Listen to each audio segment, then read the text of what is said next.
오늘은 주님과 동행하는 삶이라는 제목으로 우리가 동행이라는 주제에 대해서 함께 또 말씀을 살펴보겠습니다. 지난주에는 우리가 노아의 삶을 통하여서 봤습니다. 노아의 삶을 통하여서 하나님께서 어떻게 노아와 동행하게 되었는지, 반대로 노아가 어떻게 하나님과 동행하였는지에 대해서 살폈습니다. 노아가 어떤 조건이 구비되어서 하나님께서 노아에게 은혜를 주신 것이 아니라 하나님께서 노아에게 은혜를 주셨기에 노아가 그 당대의 의로운 자로 완전한 자로 살려고 힘쓰고 또 그가 하나님과 동행하게 되었다는 사실에 대해서 우리가 나누었습니다. 그래서 중요한 것은 선순환이 일어나는 신앙적인 생활이라고 말씀을 드렸습니다. 하나님의 은혜를 받은 자로서 그 은혜에 합당하게 살려고 하며 말씀을 따라 반응하는 노아의 삶이 그가 하나님과 동행하며 그 동행은 한 번의 동행으로 끝나는 것이 아니라 지속적인 동행이 이어졌다고 말씀을 드렸습니다. 한 주간의 삶에서 하나님께서 여러분과 동행하신 것 같이 함께 하신 것처럼 여러분도 하나님과 동행하는 삶을 사셨는지 우리는 늘 그 질문을 가지고 분별하면서 하루하루를 살아야 될 줄로 믿습니다. 하나님과 동행을 해야 되는 여러 가지 많은 이유들이 있지만 하나님께서 원하시기 때문에 그렇습니다. 하나님이 없으면 우리가 아무것도 할 수 없기 때문에 그렇습니다. 그래서 우리가 하나님 앞에서 하나님이 늘 필요한 자가 되었으면 좋겠습니다. 하나님의 필요한 자가 되어야지 우리가 하나님의 뜻을 위해서 살 수 있고 하나님의 나라와 하나님의 교회와 하나님의 목적하심을 우리의 목적으로 삼아 살 수가 있는 겁니다. 모든 것은 하나님으로부터 시작이 되고 그 하나님께서 시작하시는 그 모든 뜻에 우리가 반응함으로 지속이 되어지는 겁니다. 그 관계들이. 그래서 우리가 하루하루의 삶을 살면서 스스로의 연약함을 만난다는 것, 좌절을 경험한다는 것, 때로는 낙심이 된다는 것, 저는 그게 은혜고 축복이라고 생각합니다. 하나님 앞으로 돌아갈 수 있는 은혜, 하나님과 함께 하는 것이 얼마나 복된지를 다시 깨닫는 은혜, 하나님과 함께 할 때만이 비로소 하나님께서 우리를 만드시고 부르신 목적을 따라 살 수 있음을 깊이 뼈저리게 느끼게 되는 겁니다. 탕자의 이야기에서도 마찬가지죠. 집을 나와 봐야 아버지와 함께 있을 때의 삶이 얼마나 만족스러운지를 알게 되는 겁니다. 그래서 우리의 삶 가운데서 연약함을 만날 수 있습니다. 예기치 않은 상황들을 맞닥뜨릴 수 있습니다. 요셉과 같이 채색 옷을 입고 아버지의 총애를 받으면서 호의호식하면서 살던 요셉이 아닙니까? 그러나 어느 날 자기의 혈육들에게 팔려서 처음에는 죽이려고 했지만 팔려간 것도 어찌 보면 은혜일 수가 있습니다. 팔려가는 일이 생길 줄을 그가 어떻게 알았겠습니까? 채색 옷을 입고 자기의 꿈을 자랑하는 삶이 쭉 지속이 될 줄 알았겠지만 그에게는 정말 전혀 예기치 못한 일이 닥친 거죠. 저와 여러분의 삶에서도 마찬가지입니다. 그럴 때마다 우리가 하나님을 더 의지하고 하나님과 함께하며 그 필요성을 더 깊이 인식할 수 있기를 바랍니다. 그래서 바울이 고백하듯이 우리가 약할 때 예수 그리스도가 우리 안에서 강해지는 것입니다. 우리가 약할 때 강하신 그리스도가 필요한 사람이 되는 겁니다. 성경은 일관되게 우리에게 그것을 말씀해 주고 있습니다. 우리가 너무 잘났으니까 하나님이 필요 없는 거 아니겠습니까? 잘났는데 진짜 잘난 척 하는 건지 아니면 잘나지도 않았는데 잘난 척 하는지는 잘 모르겠습니다만 각자가 생각하기 나름이겠죠. 그래서 교만한 사람은 하나님이 필요 없는 겁니다. 시편의 저자가 말하는 것처럼. 그러면 하나님께서 어떻게 하신다고요? 하나님께서 하늘에서 비웃으시리로다 하고 말씀을 합니다. 어리석은 인생을 행하여 하나님이 없어도 살 수 있다고 호언장담하는 그 인생을 행하여 하나님께서 비웃으신다고 말씀을 합니다. 그게 어리석은 인생이라고 말합니다. 그래서 동행하는 삶을 살기 위해서 우리는 그 필요성에 대해서 정말 뼈저리게 깊이 인식할 수 있기를 축복합니다. 그게 하나님께서 저와 여러분을 향한 하나님의 목적이고 그 삶이고 우리에게 요구하는 하나님의 기대라는 사실에 대해서 깊이 받으시면 좋겠습니다. 오늘 우리가 묵상하는 말씀은 우리가 매일 한 장씩 읽고 묵상하지 않습니까? 오늘 마가복음 4장의 말씀이죠. 씨 뿌리는 비유에 대한 말씀인데 거기에도 보면 좋은 땅은 그 씨가 떨어지면 듣기만 하는 게 아닙니다. 듣고 받는 겁니다. 듣고 들리는 것은 물리적인 귀를 통해서 듣는 것이죠. 그런데 받는다는 것은 영접한다는 겁니다. 말씀을 내 것으로 영접하는 것입니다. 말씀과 하나가 되는 그 과정이 있더라는 것이죠. 그래서 우리가 하나님 앞에 나올 때마다 그 말씀을 듣는다는 것은 그 말씀과 내가 하나 되기를 어떻게 조율하며 나를 버리며 말씀에 나를 맞춰가는 그 과정이 필요함을 우리가 깨닫게 되는 것입니다. 그래야지 그 결과로 30배, 60배, 100배의 결실이 맺어지는 겁니다. 요셉의 삶을 통하여서 우리가 그 부분들에 대해서 하나님과 동행함의 그 비밀에 대해서 다시 한번 살펴보면 좋겠습니다. 요셉은 애굽에 이끌려갔습니다. 자기가 자원해서 간 게 아닙니다. 이끌려갔습니다. 팔려갔죠. 팔려갔는데 마침 보디발이라는 시위대장의 집에 팔려가게 되고 거기서 그는 하나님의 놀라운 은혜들을 경험하며 하나님과 동행하는 삶을 사는 것을 오늘 본문은 우리에게 말씀해 주고 있습니다. 우리 2절의 말씀 한번 볼까요? 2절 다시 한번 읽겠습니다. 여호와께서 요셉과 함께 하심으로 그가 형통한 자가 되어 그의 주인 애굽 사람의 집에 있으니, 지금 공동 번역으로 읽어드리겠습니다. 2절의 말씀이 이렇게 되어 있습니다. 그러나 요셉은 야훼께서 돌보아 주셨으므로 앞길이 열려 이집트 사람 주인의 집에 한 식구처럼 되었다. 공동 번역은 이렇게 설명을 합니다. 하나님께서 돌보아 주셨으므로, 하나님께서 요셉과 함께 하셨으므로 요셉이 형통한 자가 되었는데, 여기 형통하다는 것은 공동 번역에서 번역하는 것처럼 앞길이 열렸다는 겁니다. 점점 번창하더라는 것을 의미하는 겁니다. 종으로 팔려갔습니다. 종의 삶이 번창한다는 것. 일상적인 지식 안에서는 환경 안에서는 이해하기 어려운 부분이지만, 그러나 하나님께서 함께 하시자 요셉의 삶에 형통함의 은혜가 임한 것입니다. 그렇다면 중요한 문제는 요셉이 하나님이 함께 할 수 있는 조건을 구비한 것이 아니라는 것을 먼저 인식할 필요가 있습니다. 요셉은 자기의 꿈을 자랑하고 하나님께서 자기에게 주신 꿈을 자랑하며 형들의 미움을 샀던 사람입니다. 어린 아이였죠. 17살이었으니까요. 당연히 그럴 수도 있다고 생각을 합니다. 그래서 우리가 먼저 이해할 부분은 요셉이 하나님의 마음에 합했기 때문에 하나님의 마음에 들 수 있는 어떤 조건들이 충족이 되어서 하나님께서 요셉과 함께한 것이 아니라는 겁니다. 하나님께서 함께 하셨더니 그가 형통한 자가 되었다는 겁니다. 그렇다면 우리는 이렇게 질문을 가질 수 있죠. 하나님은 왜 요셉과 함께 하셨을까? 하나님은 왜 요셉과 함께 하셨습니까? 이 질문에 대해서 바른 깨달음을 가지시는 것이 굉장히 중요한 부분입니다.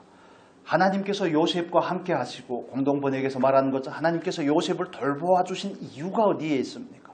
하나님은 무엇 때문에 요셉과 함께 하시고 요셉을 돌보아 주고 그가 보디발의 집에서 점점 번창하여서 종으로 팔려간 어린 아이가 그 집의 총무가 되기까지 하나님께서는 그에게 은혜를 베풀어 주셨을까요?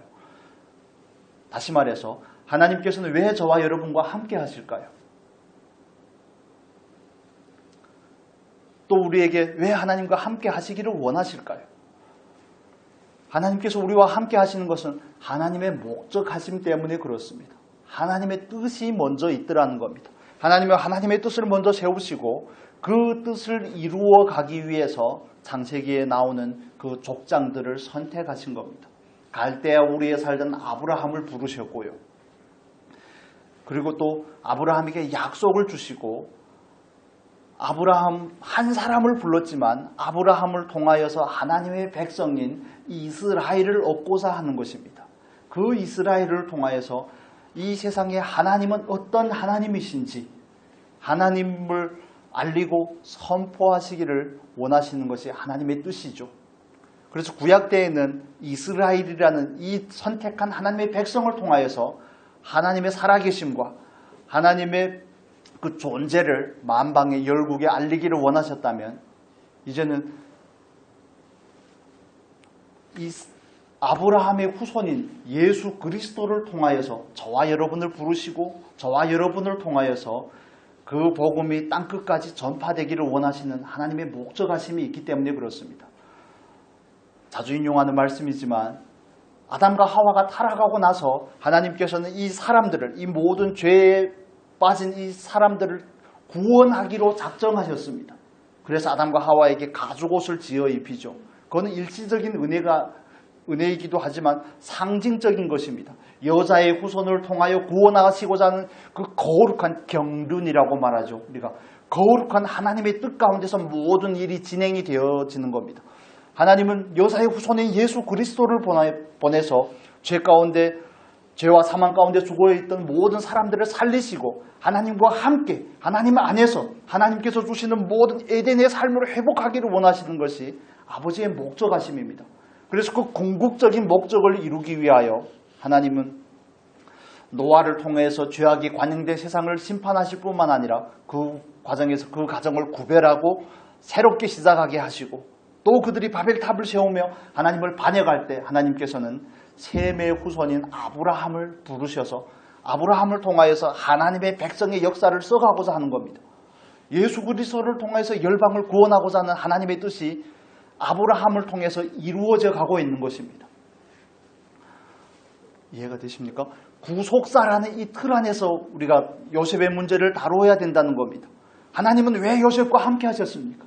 하나님은 왜 아브라함을 부르셨습니까? 왜 아브라함을 통하여서 이삭을 얻으시고 이삭과도 함께 하시고 이삭을 통하여서 그에게 에서와 야곱을 주시고 또 야곱을 통하여서 이스라엘의 12지파를 주시고 야곱에게서 또 요셉을 얻으시고 요셉을 그 총애받던 요셉을 애굽에 팔려가게 하셨을까요? 하나님께서 그와 함께 하심은 요셉을 통한 하나님의 목적을 이루려는데 그 궁극적인 하나님의 계획하심이 거기에 있기 때문에 그렇습니다. 오해하지 말고 들으셨으면 좋겠습니다. 하나님은 하나님을 위해 일하십니다. 아멘입니까? 하나님은 하나님의 뜻을 위해서 일하십니다. 그래서 그 하나님의 거룩한 도도히 흐르는 그 강물 같은 하나님의 그 경륜과 구속사 안에 저와 여러분은 각자의 역할을 하는 겁니다. 하나님께서 아브라함에게 함께 하셔서 아브라함을 통하여서 하나님께서 아브라함이 감당할 역할, 하나님께서 아브라함을 통해서 이루시고자 하는 일들을 이루시고 아브라함의 수명이 다 되니 하나님께서 아브라함을 데려가시죠. 그 다음에 이삭에게 주어진 그 몫을 통하여서 이삭을 통하여 하나님은 이삭이라는 한 사람을 구원해 갈 뿐만 아니라 또 하나님의 역사를 이루어가는 겁니다. 아브라함에게 많은 아들이 있으면 얼마나 좋겠습니까? 다 약속의 아들이면 얼마나 좋을까요?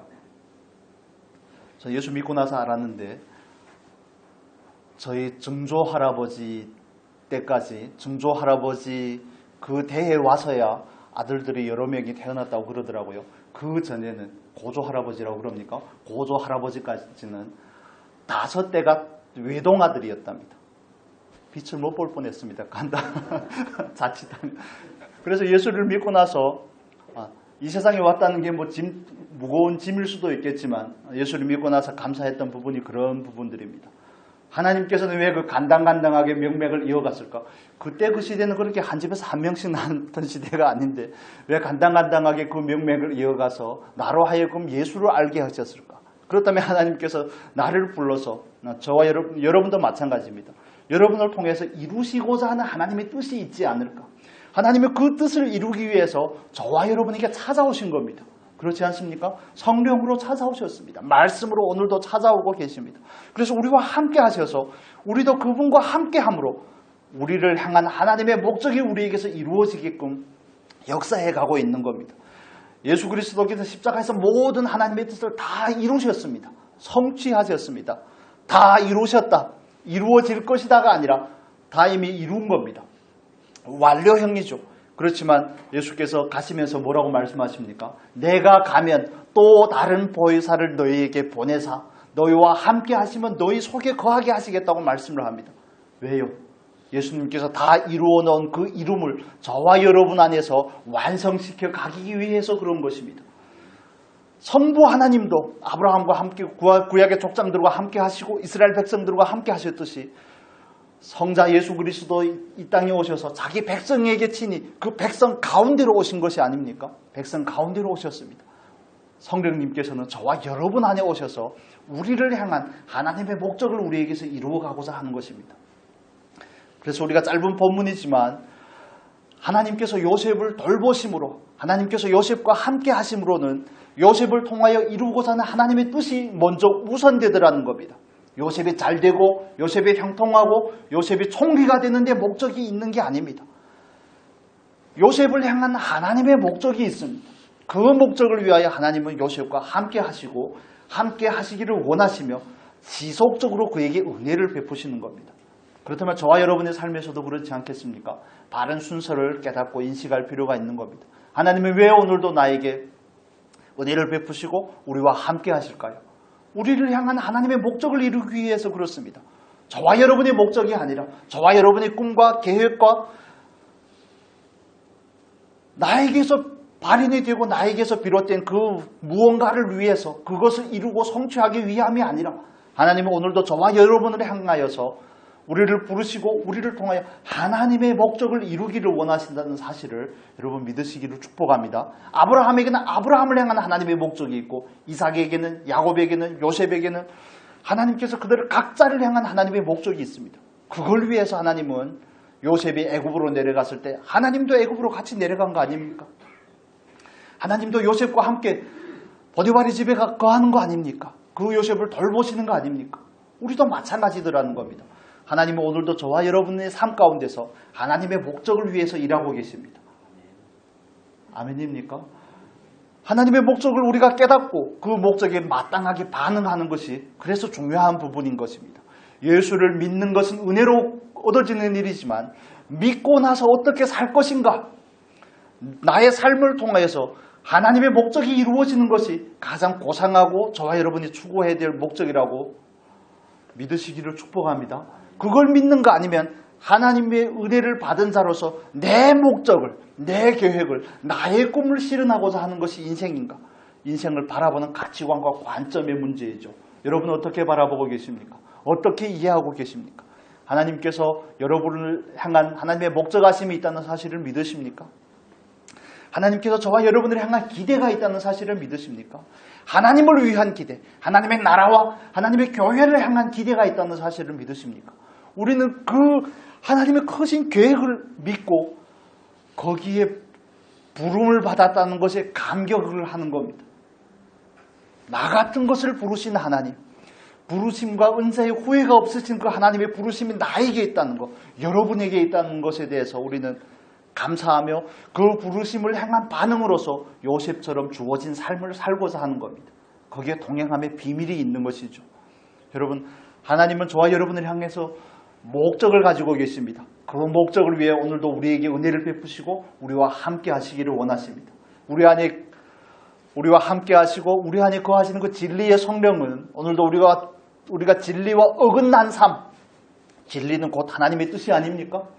그 진리와 어긋난 삶을 살고자 할 때 우리를 때로는 회유하고 우리를 설득하고 말씀으로 깨달음을 주시고 권면하고 해서 우리를 다시 진리 가운데로 우리를 몰아가는 겁니다.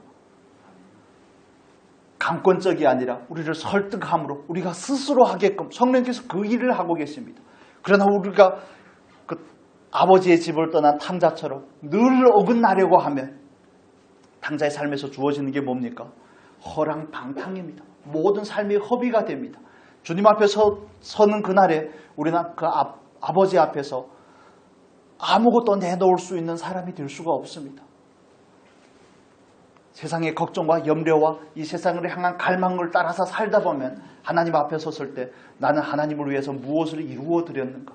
예수님의 모든 삶이 하나님의 목적을 이루기 위한 삶이었던 것처럼 우리가 예수를 믿고 예수를 따르고 예수님의 제자로 살아간다는 것도 마찬가지입니다. 우리도 우리의 삶을 통해서 하나님의 목적이 이루어지는 것, 그게 가장 고상하고 하나님을 가장 기쁘게 해드리는 삶이라는 사실을 여러분 믿으시기를 축복합니다. 이럴 때는 아멘을 크게 하시는 겁니다. 아멘입니까? 그것이 동의가 되어야지 동행의 필요성을 알게 되는 겁니다. 나에게 지속적으로 은혜를 베푸시는 하나님, 내가 하나님과 함께 하지 않을 때에도 나에게 찾아오셔서 문 좀 열어봐라. 문 좀 열어봐라. 내가 함께 너와 들어가 먹고 마시고 함께 함으로 너에게 풍성함이 무엇인지 다시 경험하게 해줄게. 우리에게 찾아오시는 그 하나님을 만나게 되는 겁니다. 그래서 하나님 앞에서 그 동행의 필요성과 그 하나님의 목적이라는 것을 먼저 생각을 하셨으면 좋겠습니다. 하나님의 목적을 먼저 생각하고 그 하나님의 목적 안에서 나의 삶을, 저와 여러분의 삶을 바라봐야 큰 틀에서의 이해가 생기는 겁니다. 그냥 협소한 시야를 가지고 요셉이 하나님과 동행하였더니 하나님이 요셉을 총리로 삼았더라. 요셉의 삶에 형통함이 있었더라. 아니 이런 부수적인 것을 말고요. 하나님의 그 거대한 그 뜻과 계획 안에 우리가 있다는 사실이 감격스럽지 않습니까? 별로 감격스럽지 않으신가 보군요. 저 귀화 신청을 했습니다.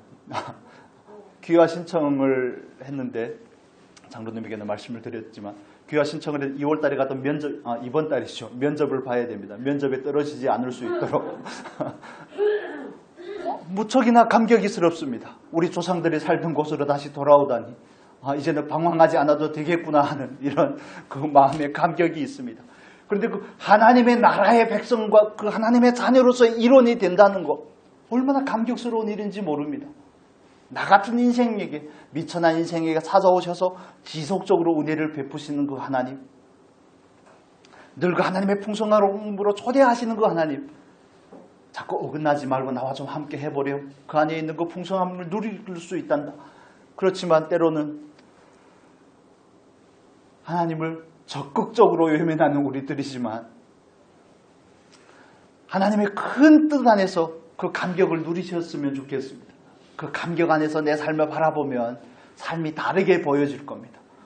내 입장에서 내가 목적이 되어서 나의 원함을 따라서 인생을 바라보는 것이 아니라 하나님의 크신 뜻 안에서 내 인생을 바라보시면 의미 없는 인생이 아무것도 없습니다. 저와 여러분이 경험하는 모든 일도 하나님의 목적 안에서 우리가 경험하는 일들이 아니겠습니까?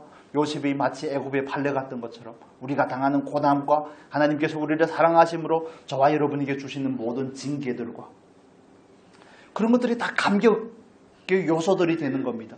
왜 하필이면 나에게 이런 일들을? 아니요, 그렇지 않습니다. 그 배후에는 하나님의 기대하심이 있습니다. 저와 여러분을 통해 그 하나님의 놀라운 뜻을 이루시고자 하는 하나님의 기대하심, 하나님께서 세례 요한을 보내셔서 예수 그리스도의 길을 예비하시는 것이 세례 요한이 삶의 전부였던 것처럼 그렇지 않습니까? 저와 여러분에게도 똑같이 그 삶이 적용이 되더라는 겁니다. 그래서 요셉과 함께 하시는 그 하나님, 요셉을 애굽에 팔려갈 수 있게끔 허용하셨던 그 하나님, 그래서 요셉의 삶 안에는 늘 하나님의 뜻이 거기에 있는 겁니다. 하나님의 목적하심이 있는 겁니다. 다만 여기서 주의할 부분은 우리가 어떻게 반응하는가에 따라서 하나님의 목적이 저와 여러분 안에서 이루어질 수도 있고 그러지 않을 수도 있다는 변수가 있습니다. 그게 하나님께서 저와 여러분에게 자유의지를 주신 두 가지의 결과이죠. 순종하면 복을 받지만 불순종하면 하나님께서 우리로 하여금 처절한 궁핍함을 경험하게 하신다고 말씀을 합니다. 이왕이면 하나님의 은혜를 받아 한 번 사는 삶이 하나님 앞에서 하나님의 목적을 이루는 저와 여러분의 복된 삶이 될 수 있기를 축복합니다. 자녀들을 향하여서도 하나님의 목적이 우리를 통하여서 이루어지고 교회 안에서도 직장에서도 가정 가운데서도 우리를 통한 하나님의 목적이 이루어지는 것, 그걸 목적으로 삼으시기를 바랍니다. 그걸 목적으로 삼고 우리의 삶을 바라다 보면 그 안에서 우리는 정말 충분한 누림을 경험할 수가 있습니다. 오늘도 우리와 함께 하시는 그 하나님을 정말 깊이 만날 수 있는 저와 여러분의 복된 삶이 될 수 있기를 축복합니다. 하나님의 요셉과 함께 하셨던 것처럼 저와 여러분과 함께 하고 계십니다. 우리와 함께 하심으로 하나님의 뜻을 우리의 삶 가운데서 펼쳐가고자 합니다. 그렇다면 우리는 하나님 앞에서 이렇게 물어야 되겠죠. 하나님께서 나를 향한 하나님의 목적하심은 무엇입니까? 각자의 부분적인 줄기들이 있지만 그러나 하나님께서 저와 여러분을 향한 목적은 우리로 하여금 예수 그리스도를 닮게 하는 겁니다. 너무 간단하게 말씀드려 죄송합니다. 예수 그리스도를 닮게 하는 겁니다. 우리 안에서 예수 그리스도의 형상이 이루어지는 것입니다. 우리가 예수 그리스도의 장성한 분량에 이르는 것입니다. 우리의 삶을 통해서 예수가 드러나는 삶입니다. 하나님은 이걸 원하십니다. 우리에게. 그뿐만 아니라 우리를 통하여 다른 사람이 하나님을 알게 되는 것을 원합니다. 이걸 우리가 자주 사용하는 말로 하나님께서 우리 각자를 구원해 가실 뿐만 아니라 우리를 통하여서 열방을 구원해 가기를 원하시는 하나님의 목적하십니다. 목적하심이 거기에 있습니다. 요셉의 삶에서도 이게 이 똑같은 패턴이 이루어지고 있습니다.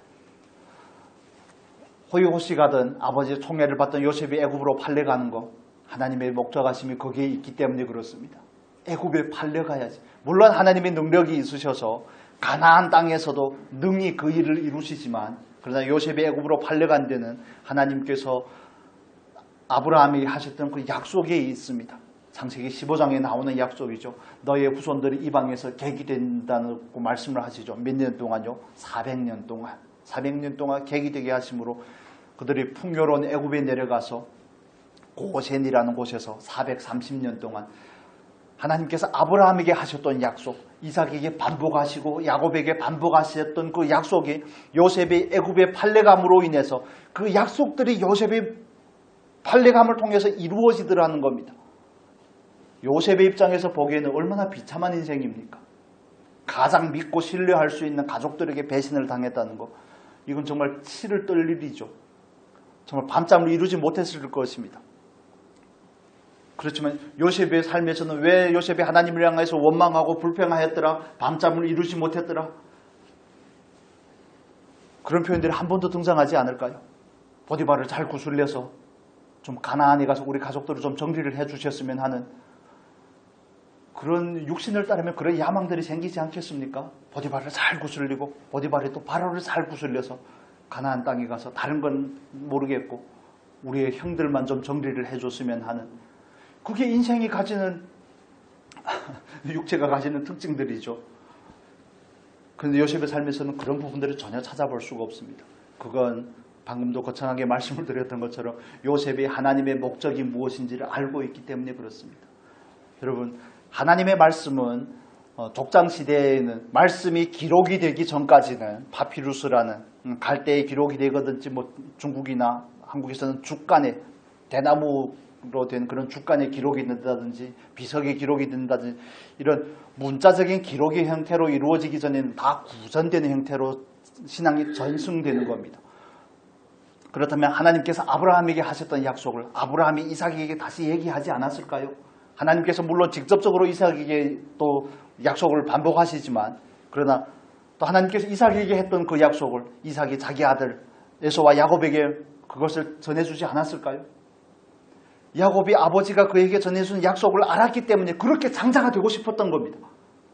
그가 욕심이 많아서가 아니라 나와 형님 에서가 어머니의 뱃속에 있을 때 하나님께서 하신 그 말씀, 내가 장자가 되어야 되겠다는 거, 나는 그 약속대로 반드시 내 삶에서 이루어지는 것을 경험해야 되겠다는, 팥죽 한 그릇에 형의 장자권을 사는 야곱의 물론 교묘한 속임수라는 방법이 잘못되었지만, 그런데 거기에는 하나님의 약속이 전제가 되어 있는 겁니다. 야곱이 또 요셉을 그렇게 이뻐하는데 요셉에게 그런 이야기를 하지 않았을까요? 그건 당연히 할 수밖에 없는 겁니다. 그게 가장 중요한 것이기 때문에 이 땅을 떠나지 말고 살아야 되는 거, 이 땅에는 하나님의 약속이 있는 거, 우리의 가문에는 하나님의 약속이 있는 거, 우리의 후손들이 하늘의 무별과 같이 바다의 모래같이 된다고 하나님께서 말씀하셨다는 거, 우리의 조상들은 갈대아 우르에서 살았지만 하나님의 약속하심을 따라 이 땅에 왔고 이 땅에 정착하면서 하나님의 백성으로 이 땅에서 살아가야 된다는 것이라고, 그 약속이 요셉에게도 있었을 것이고 요셉도 그 어른들의 약속을 듣고 살았을 거 아니겠습니까? 그러다 보니 그는 애굽에 팔려갔지만 약속을 가진 자로서 사는 겁니다. 우리의 삶이 물론 연약함 때문에 때로 하나님과 전혀 상관없이 살 때가 많지만, 횟수도 그렇게 빈번하지만, 그러나 우리가 늘 하나님 앞에서 생각해야 될 것은 하나님께서 저와 여러분을 향한 기대가 있다는 사실입니다. 우리를 향한 하나님의 목적하심이 있다는 것을 늘 생각할 필요가 있습니다. 나의 원함이 아니라 하나님의 목적하심. 요셉이 애굽에 팔려가서도 보디발의 집에서도 보디발의 신뢰를 받기까지 요셉이 했던 일은 하나님의 약속이 있음을 믿고 그 약속을 신뢰하는 겁니다. 하나님의 약속을 가진 자로서 주어진 일상을 사는 겁니다. 그게 요셉이 하는 일입니다. 그런 요셉에게 하나님께서 동행하시는 놀라운 축복을 허락하실 수밖에 없는 거죠. 또 다른 선순환의 구조가 일어나는 겁니다. 요셉이 보디발의 집에 가서 보디발의 신임을 얻기까지 얼마나 많은 시간이 걸렸을 것 같습니까? 요셉이 17살에 팔려갑니다. 애굽의 총리가 될 때가 30살이죠. 13년이라는 시간이 있습니다. 요셉이 감옥에서 최소한 2년 이상은 감옥에 있었을 겁니다.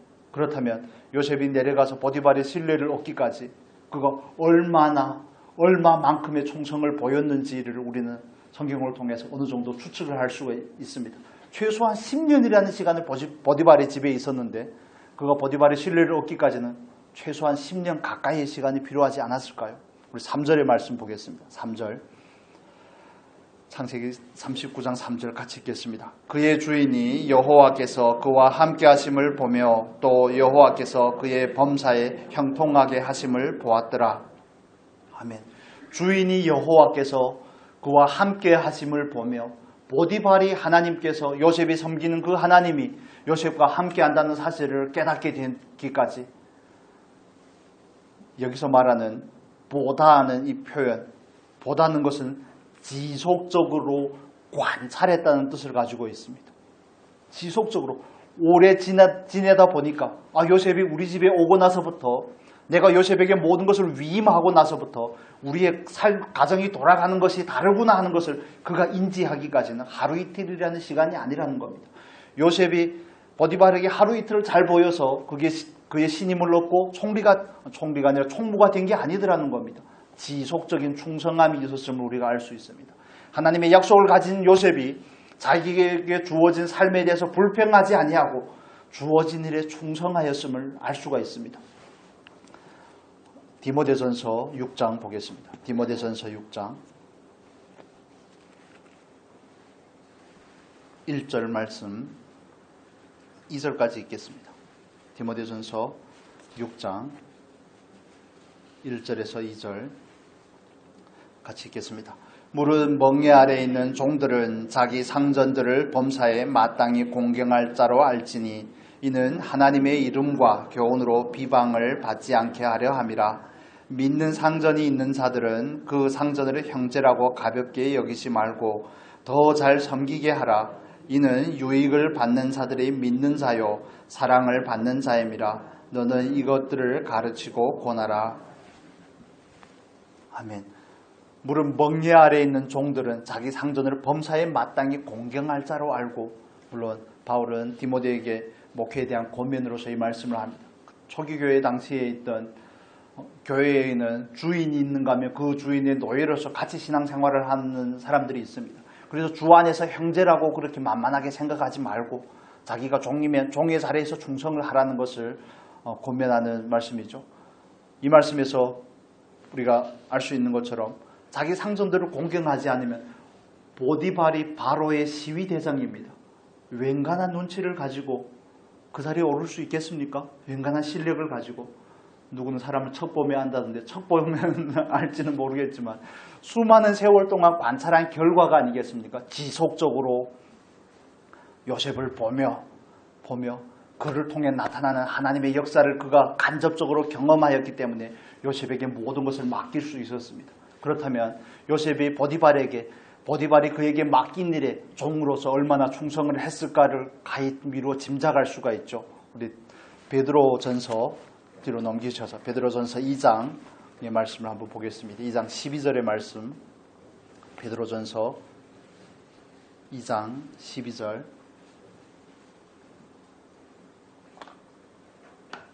같이 읽겠습니다. 너희가 이방인 중에서 행실을 선하게 가져 너희를 악행한다고 비방하는 자들로 하여금 너희 선한 일을 보고 오시는 날에 하나님께 영광을 돌리게 하려 함이라. 아멘. 이방인 중에서 행실을 선하게 가져 너희의 선한 일을 보고 오시는 날에 하나님께 영광을 돌리게 하려 함이라. 여기서 말하는 보다는 표현도 관찰하다는 겁니다. 관찰하다. 이방인이 저와 여러분에게 적용을 한다면 우리 주변의 사람들이 저와 여러분의 삶을 보고 저 사람의 삶에는 은혜가 있구나. 하나님의 함께 하심이 있구나. 하나님의 함께 하심으로 그에게는 형통함이 있구나. 이런 걸 알아채게끔 하는 게 저와 여러분의 역할이고 보디발의 집에서 종으로 살아가던 요셉의 역할이었다는 겁니다.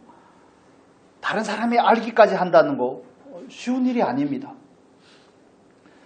보이지 않는 하나님을 다른 사람들이 저와 여러분을 통해서 볼 수 있다는 거, 요셉을 통해서 볼 수 있다는 거, 아비멜렉이 아브라함을 통해서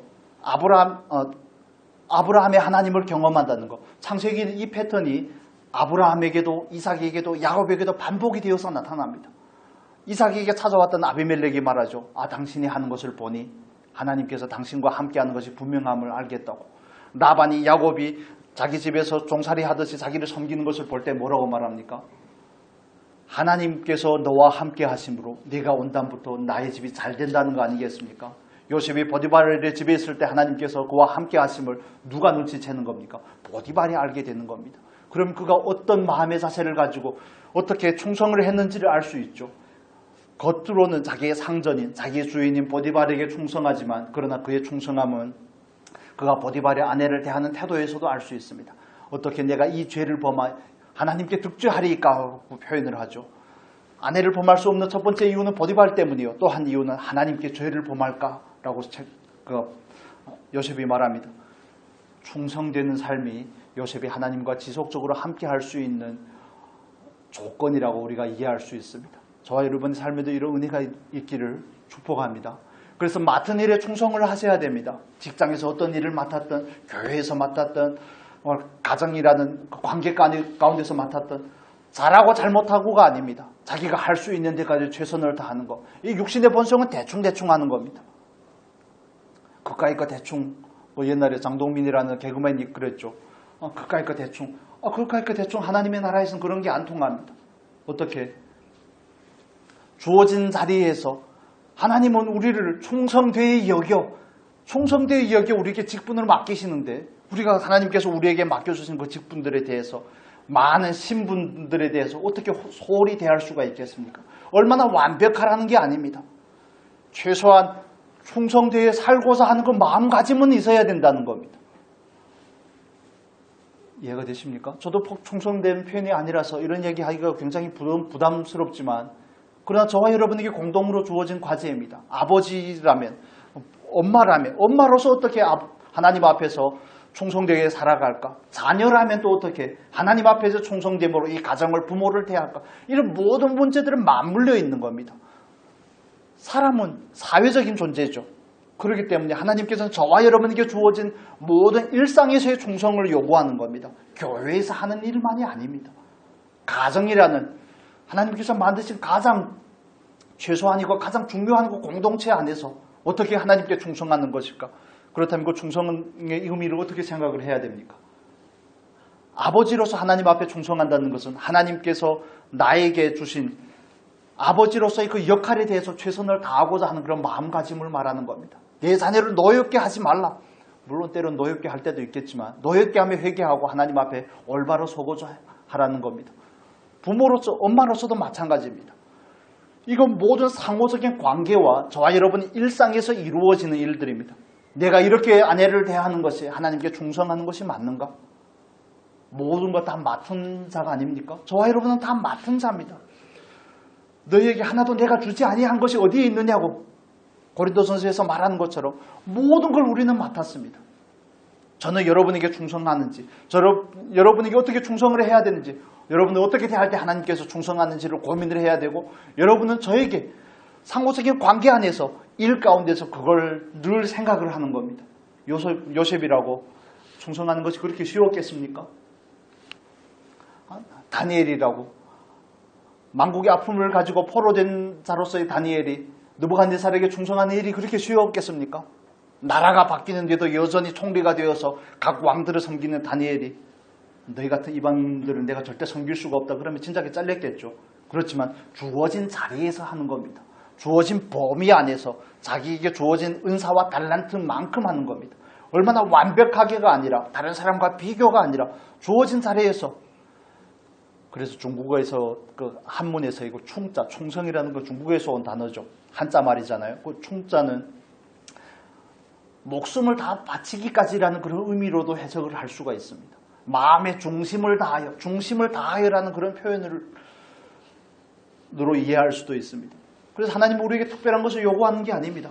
뭐 거창하고 뭐 내놓을 만한 거, 모든 사람이 다 알 만한 거 그게 아닙니다.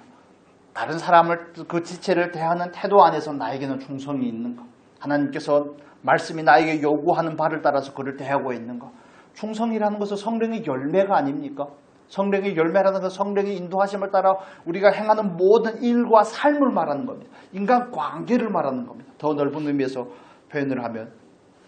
그래서 요셉의 삶에서 하나님께서 그에게 그와 함께하고 그가 형통한 자가 되고 보디발의 집에서든지 감옥에서든지 총리가 되어서든지 그 삶이 쭉 이어지는 것. 그는 충성된 자였기 때문에 그렇습니다. 그의 충성은 하나님의 목적하심이 있음을 알고 자기가 꾼 꿈이 하나님의 목적이라는 것을 알고 하나님의 경륜과 목적이 나에게 있다는 사실을 알고 그것을 믿고 주어진 일상에서 충성하고자 하는 것, 우리에게 가장 필요한 부분인 줄로 믿습니다. 얼마나 놀라운 일을 하라는 게 아닙니다. 하루하루의 삶 안에서 하나님과 함께하며 주어진 일에 대해서 온전하게 하고자 하는 것이죠.